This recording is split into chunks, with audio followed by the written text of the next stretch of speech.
Hey everybody, and welcome to Super Comic Fun Times daily vlog.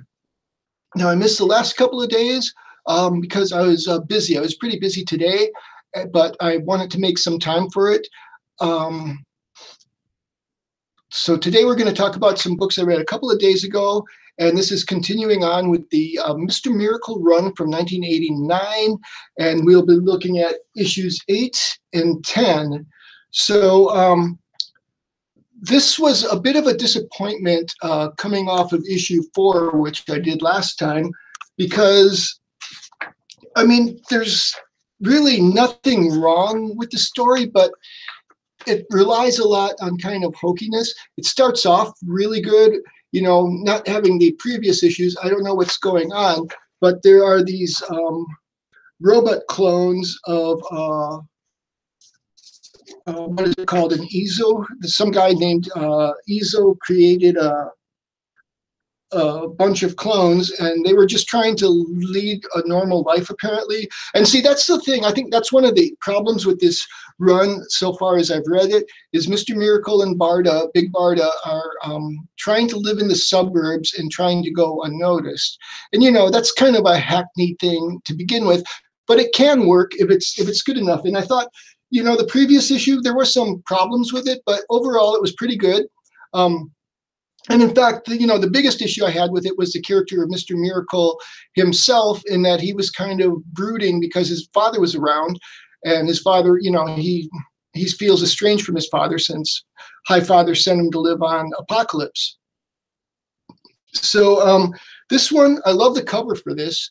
Again, it's another fake out because, or is it a fake out? See, these guys are not zombies, but they are wearing all different kinds of colored clothing, but here they have it like zombie heads and stuff like that. So, you know, this is an October issue, is it? No, it's a September issue, but we're leading into the month of Halloween. And I forget how this worked. Like, you know, if it said September '89, I think that was when the retailers were supposed to take them off the shelf.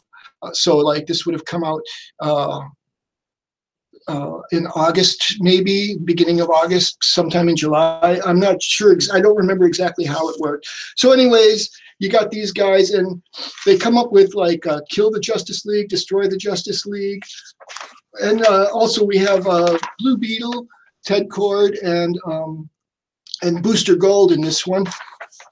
And I really don't know what they're doing here except making a lot of bad jokes. And that's really the problem. We still have these two kids. Like, if you remember these two kids from issue 4, they know who Scott Free's secret identity is. And they go through this issue and the next one, which is 2 issues later, like, you know, scheming to somehow be able to profit off of knowing that there's a superhero living in their neighborhood. And then so what happens is there's all these people just hanging around. And, you know, Barda is like really freaking out. She's like saying, no, let me handle it. So she wants to like beat up the robots, but Scott says, oh, we'll blow our cover. And so we have to protect and worse than blowing our cover, people could get hurt in the fight. So they do something, they get into Blue Beetle's bug and they go off to the desert. And you know, the artwork in this is really good. I really enjoyed the artwork, and I should tell you who the artist is or are. And so let's see. Joe Phillips was the penciler, and Bruce Patterson was the inker. And I think the art in this, I like the art better than the previous issue I reviewed, which was more stylized, and this is more comic book. And I really did enjoy that. And then, of course, it was written by, let's see how they credit it, because there's J.M. DeMatteis is the plotter and Len Wein is the scripter. So I don't know if that just means that pretty much the story was already settled. Like, you know, this had been J.M. DeMatteis's book, and maybe the sales were low, so they wanted to shift things around. So I don't know if he came up with the basic story and then Len Wein filled in the word bubbles. I don't know exactly what that means, or if he had like the basic outline, you know, if DeMatteis had the basic outline for the story, and then, like, you know, he went off on another book or something, and Len Wein stepped in to finish it up. And but anyways, The story just it relies on a lot of hokiness, and of course these robots, like every time they, just like the cover indicates, if they cut off a head, the head kind of becomes its own self and starts attacking them. But what happens is, of course, Scott Free in this era, he has a fix-it shop, and so he takes the robots back, and he makes it look like the Beatles. I mean, this could have worked if the tone was a little different. Like if the whole book wasn't jokey, if there's like kind of a more serious tone to most of the book. And then you have this, oh, I was listening to the oldie station, so I made the robots look like the Beatles. And it's like, and then like, it's also kind of inconsistent because these robots just want to be left alone, but now they look like the Beatles. And some other guy wants to try to set them up to go on tour. And this is 89. Was anything with the Beatles? I know there was a Beatles mania in the 70s. It was kind of like, I don't know if it was ever on Broadway, but kind of like an off-Broadway. So I remember it being advertised, and it was just kind of a show where they did the music over the years, and now people do that all the time. It's not as big a deal. I don't know what the production, the stage production was. So, anyways, you just it is what it is. This issue, the next issue, which was written, this is like 3 issues. It's 3 issues later. It's there's an issue in between. So I skip 9 and I end up with this. Another great cover. So this one you have Miss Maxi Man versus Mr. Miracle, and in this case, something happened in the previous issue, and Mr. Miracle is out as the what does she say? Bailey. So is this Bailey, New Hampshire? I kind of forget where they are, but Bailey, New Hampshire has its own superhero, the mysterious Justice League member known only as Mr. Miraculous. So that's kind of a running joke throughout this one. And then you have like different people seeing this broadcast. It's like here they're watching it, and then like everybody gets kind of mad at Scott because he's the one who's like saying, we got to play it cool, we got to try to blend in, even though I don't really know why they're doing it. But of course I didn't read the first few issues, so I don't know what's going on there. And then Oberon is kind of, I don't know what was Oberon supposed to be like Jiminy Cricket, because he seems to be like the one who's always like, Scott, you got to do this. And like in the previous issue that I covered, Oberon like gives it to Highfather, saying like, you kind of screwed up, you sent your son over to live, no, he said basically, no matter what you did in the past,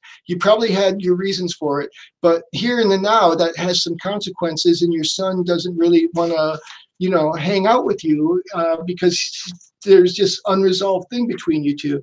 So yeah, so then like I was saying, is like for whatever reason, they other than this scene, the Booster Gold and Blue Beetle are in this, and of course you get a cameo by Martian Manhunter too. And Blue Beetle is really pissed off that Scott is on TV because he was like making such a big deal about it being a secret, but his reaction to it seems overblown to me. I don't quite get why he's so angry. And, mostly I know Ted Kord from Infinite Crisis where he gets killed, and I like the character from that. Then you have this other guy who becomes Maxi Man, and we really don't get much of his story. He's just watching this, and he thinks he should be the superhero. And then like this I thought was kind of goofy. Is like he's drinking this drink. Is it a soda? Yeah, it's an RC. He's drinking an RC, but he looks like kind of like a muscle guy. So why would he be drinking RC? But then he like just crushes the can, but it's an aluminum can. So those were pretty easy to crush, especially if it's open. So I don't get why maybe they're just showing that he's angry. I don't know. And so like, and then you have this other side plot. There's a lot of side plots in this book. Is like these 2 ladies come in, and one lady I guess had been in the previous issue. She came to Scott's shop, and he has some kind of machine that just makes everything instantly clean. And apparently there's no side effects. So Oberon just points it at the 2 ladies, and their clothes just become like brand new. This was kind of an interesting scene. It's Scott and Barda in the kitchen, and Scott is making paper dolls for some reason. Maybe that's one of his things.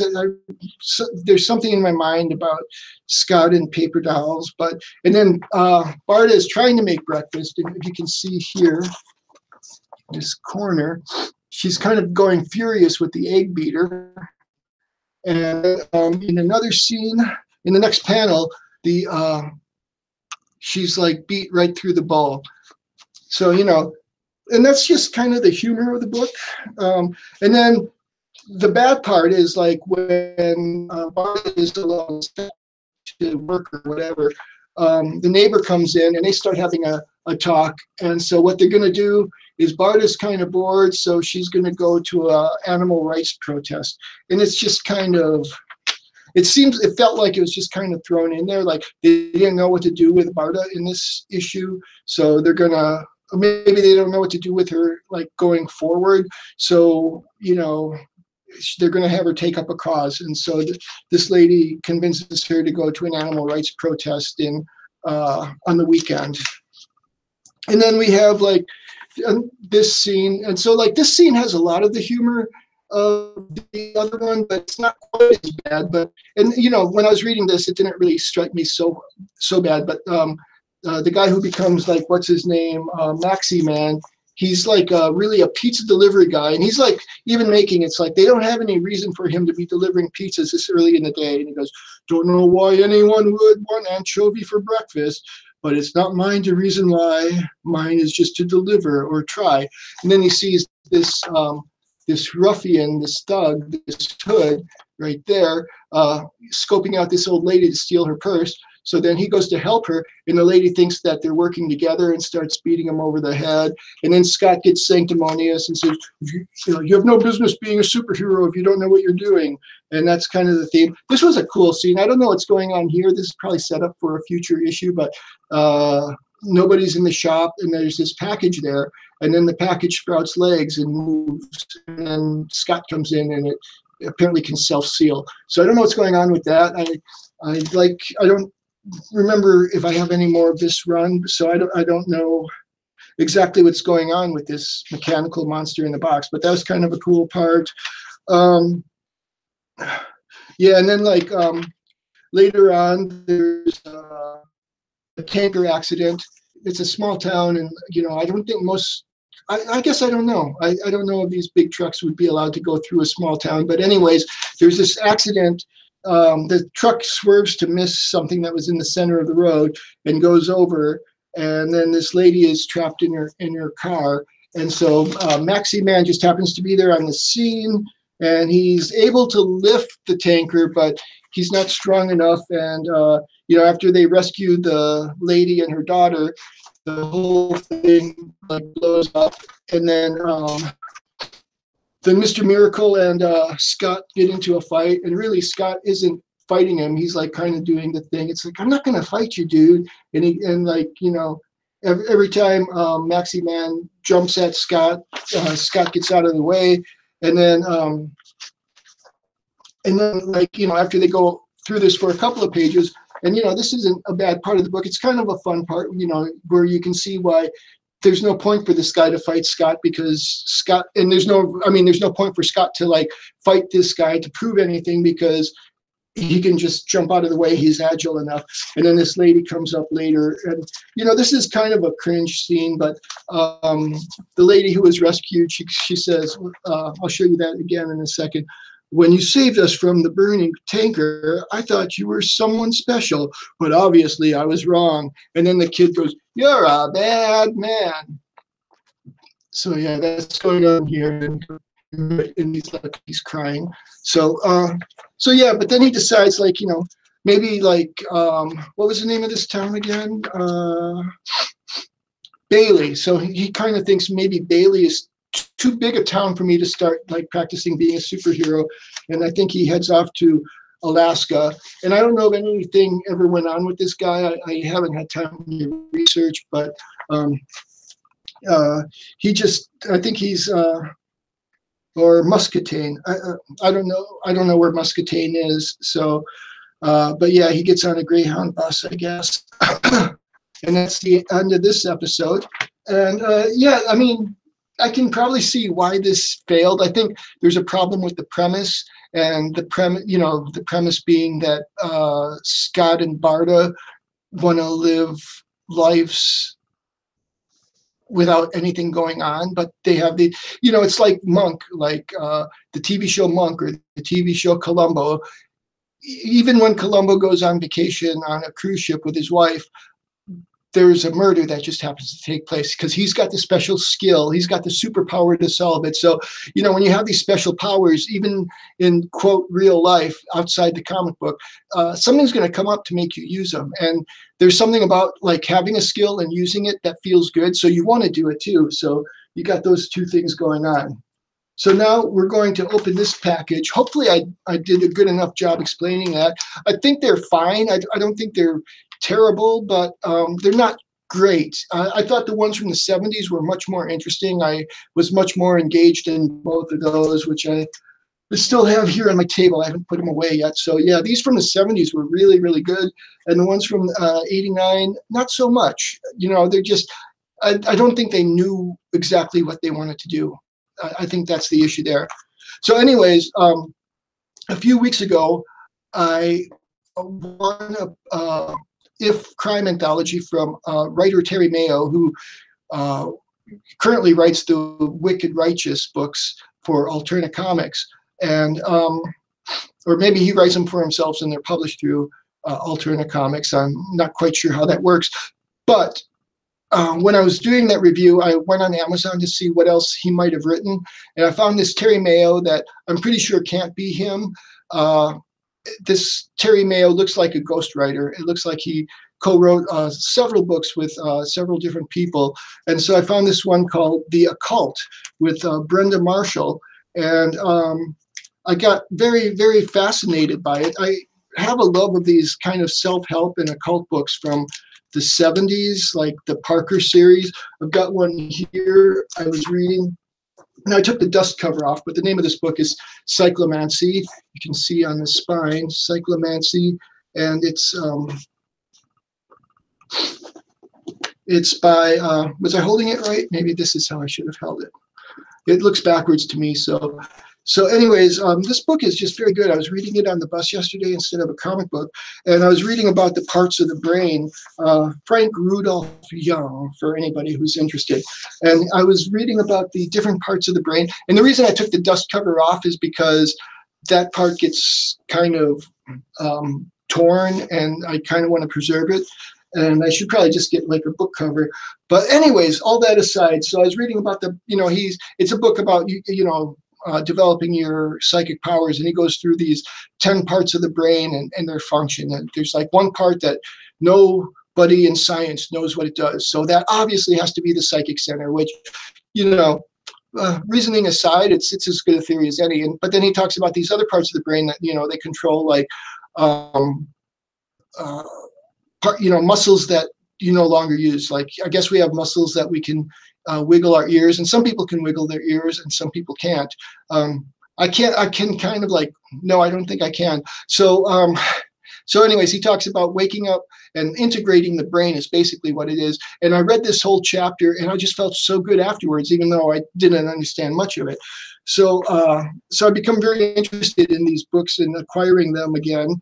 And so I had no idea. This is not a Parker book. I couldn't find any information on it, but it was only $8. It might have been like less than $8, and it came to $8 with the shipping. But anyways, I was very curious as to what it would be about. And so I think it came yesterday, and I'm going to unwrap it with you now. And tangentially, it is connected to comics because Terry Mayo writes comic books. And I would not have found this book if, and I thought this would be a thicker book, but it looks more like a little pamphlet. Possibly it's like one of these digests that they had, they sold at the supermarket. So let's see, this is the 4th edition.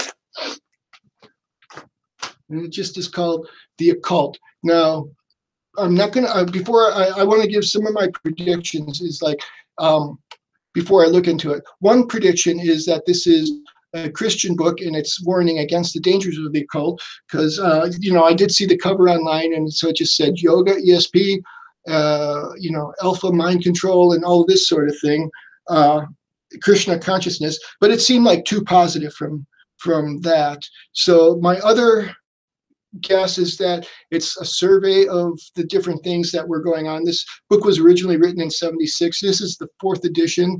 I don't know if you can see it. I don't know why there were more than one edition. It looks like this book, from what I could tell, it just came out in 1976, all 4 editions. So let's see. So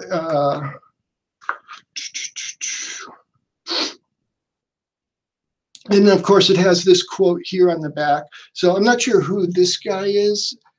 See, like Rajneesh or something. But it says, he's not Shakespeare, but the quote is from Shakespeare, from Hamlet. There are more things in heaven and earth, Horatio, than are dreamt of in your philosophy.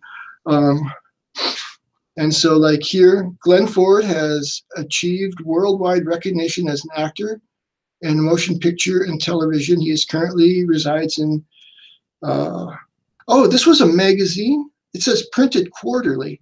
I don't know what this is. Okay, introduction. So we talk about alpha brainwaves, which I use recordings when I meditate. That's one of the reasons I didn't do videos in the last couple of days. I came home and I was very tired, and I decided to listen to some theta waves, and I could not really. I never really woke up from it again. Alpha signetics. So this is so weird to me because Brenda Marshall and Terry Mayo were credited as the authors in Amazon. And let's see, it says printed quarterly, 4th printing, 1976, Success Publications. So yeah, so that's this book. And I guess it is the Maharishi on the back. They were out in Oregon for a while in the 80s, and they caused a commotion, and then they broke up. And then a lot of those people ended up, I think they also called it Osho or him Osho. And a lot of those people ended up in Boulder, Colorado. And I have a lot of friends from Boulder who either were directly or tangentially involved with it. So yeah, from what I can tell, this book is just a survey. I was very curious about it, and now my curiosity is sated. But hip motivation formula. So I'll go ahead and read this book and let you know what I think. But I really like cyclomancy. Oh yeah, right here about the authors. Oh, that's interesting. Is this Terry Mayo? Happens to be a girl. So, and then there's Brenda Marshall. I think she was an actress. If Glenn Ford, I don't know what Glenn Ford is doing here. Seriously, this book is okay. Terry Mayo was born in Hollywood, an only child of show business parents. Terry's first ambition was quite naturally to be an actress. Okay, and then so I guess in 1970, Terry applied for a job as an announcer at KWHY TV. That's KY. A business and financial station. This proved to be the best move, and she became popular personality. Anchorwoman, she now prepares special reports. So she co-wrote this with Brenda Marshall, born in Somerton in Birmingham, England. Ms. Marshall began her writing career in her native city. She served as a reporter editor for the Weekly News for 3 years. Upon marriage in 1961, she moved to Plymouth, England, where she continued her career as a reporter and critic for The Independent. In 1963, the Marshalls moved to Canada. In Toronto, Brenda took up freelancing for the magazine Opera Canada. 2 years later, the Marshalls once again moved, settling in Hollywood. Brenda pursued a freelance career. She has been published in at least 20 major magazines in Ladies Circle, Photoplay, and Modern Screen. She has worked extensively with Terry Mayo on varied projects. So yeah, I was thinking maybe Terry Mayo was I figured he had to be about 10 in 76 if he was that old. He might not he might not have even been born yet. I don't know how old he is. But I thought, like, you have Jim Shooter, who was like this protege kid. So I thought maybe he was writing as a kid. But anyways, the bigger mystery was, like, what was this book about? And I'm very glad I got it and can look at it and figure it out. It looks like it might be somewhat generic in that it just gives kind of like, I mean, look how thick it is. It's not very thick, so it looks like it's kind of a survey of the different kinds of religious and spiritual movements going on in the 70s and 60s. So thank you for joining me on this journey, and I will talk to you soon.